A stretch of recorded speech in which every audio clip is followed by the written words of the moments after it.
the women are off to meet our two Joe Millionaires families. This is on the heels of last week where all the ladies' families came to Lakeshore Manor to meet Kurt and Steven, and now we're flipping the script and we're not only meeting the guys' families, but also for a quick visit of the hometown. One thing I want to talk about first is Bro Millionaire. The relationship between Steven and Kurt has been amazing this season, and I can't be the only one who was disappointed when Steven didn't get to go and meet Kurt's family, and vice versa. I was looking forward to that. I wanted to see how that interaction was going to go.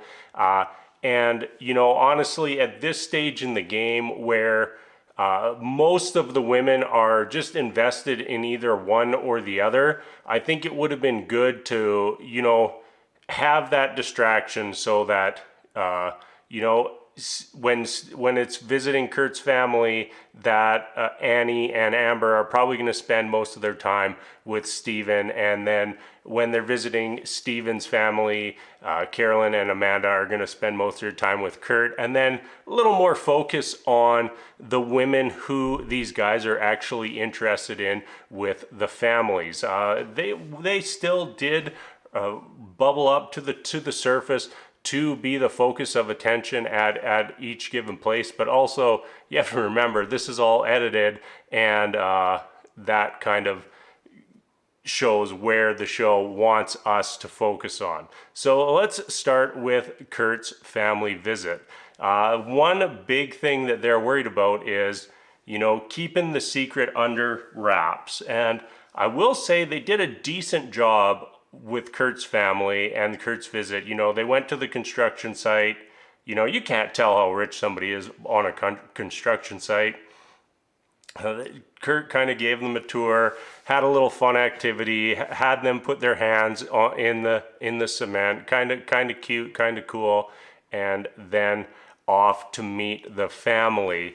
They did it at a nice house, so it doesn't look like he's poor. Kurt was saying, I'm not bringing him to my apartment because as soon as they see that, then the gig is up.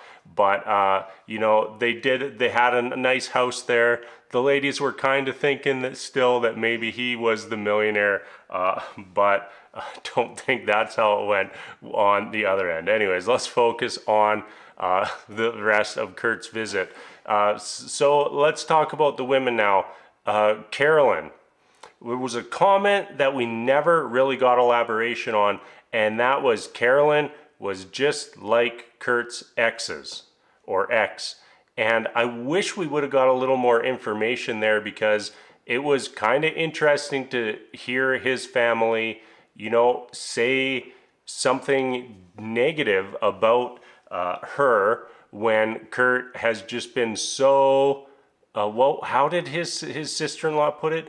Penis blind by Carolyn all season long. And we've all seen that, like watching, there's no connection between Carolyn and Kurt. That is just attraction. Like there's no substance there, no depth at all whatsoever. So it's good to see her maybe fall down a rung, or at least get to the point where Kurt is now questioning things. I hated hearing Carolyn basically talking about this as like it's a done deal, like Kurt's picking her and that's the end of the story. We're going to meet my in-laws and stuff like that. I can see all that stuff that she was saying. It's good to see that Kurt's family wasn't buying it, and she maybe has to answer to some questions finally, which she's been dodging all season long. Amanda, she did good with the family, but the standout was Calla. Last week she was a big standout, and this week as well. And now with the twist at the end of the episode, we're finally going to see, who Calla is really gunning for and who she's interested in, because she was amazing with both families. and definitely I think got the attention of both Kurt and Steven even more this week. Another person who just kind of fell by the wayside a little bit was Whitney. She did fine with Kurt's family, but didn't stand out. And at this point, if she's not standing out, then how is she going to get to the end of this? That's about it for the Kurt's family visit. Let's jump over to Steven's. We get that little cutscene, Steven and his family, and he's like, "Hey, you can't have that Range Rover out front. You can't be wearing the Rolexes." They'll know immediately that we're the ones with the money. And what is Steven's strategy? Roll up in $1 million combine to meet the women. Go look it up. Go look up a John Deere combine. They are not cheap. And on top of that, 2 other tractors, there was probably about $1.5 to $2 million worth of machinery just sitting there for when the women all drove up. Steven, the Rolexes, that was not the thing that was going to tip the scales on this one. We saw the place, we saw everything, we saw the land, we saw the tractors. You got the money, or at least your family's got the money, and I don't know how any of the women are thinking it's Kurt after that visit with Steven. Not that that's going to change things for most of the women, but I don't think that the secret is really a secret any longer. The actual visit. So Steven, he kept things pretty light. Had the ladies bottle feed a cow, or a calf, pardon me, which is always an exciting experience for someone who doesn't spend a lot of time on a farm. Of course it is, because that calf was pretty darn cute.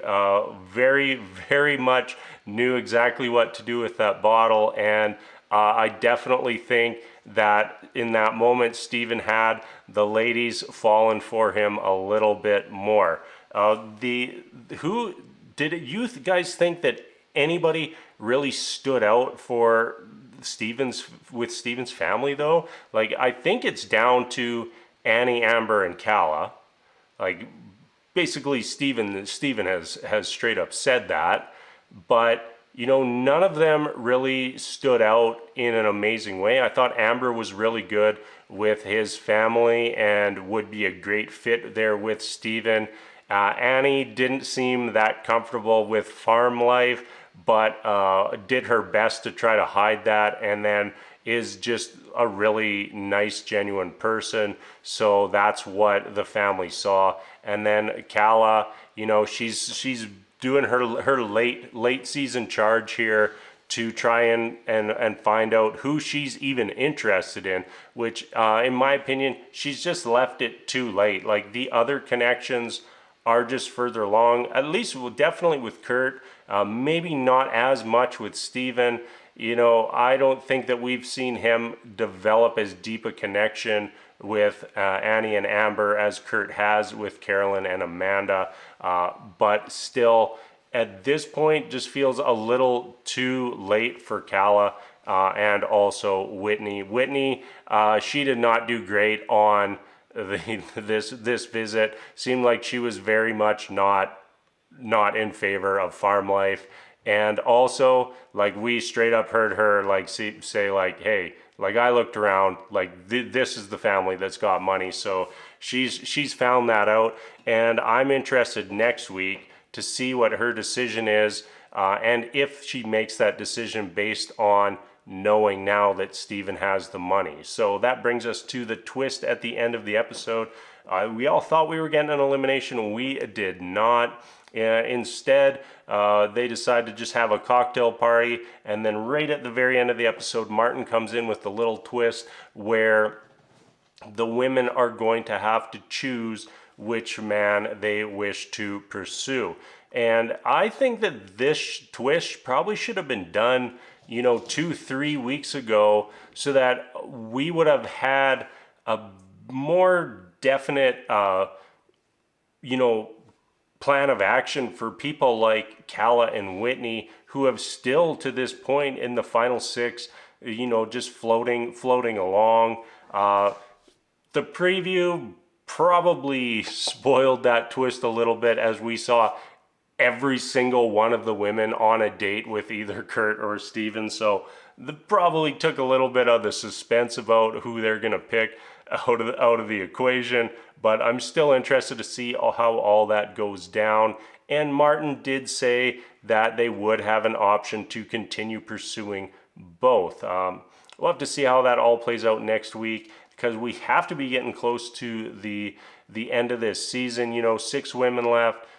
Two women are gonna go home. So like go home are gonna go home with Kurt and Steven. So really only 4 eliminations left at most. So yeah, things are gonna start getting a lot more serious here after this twist plays out. All right, everybody. As always, thank you so much for watching, and until next time, we will see you later.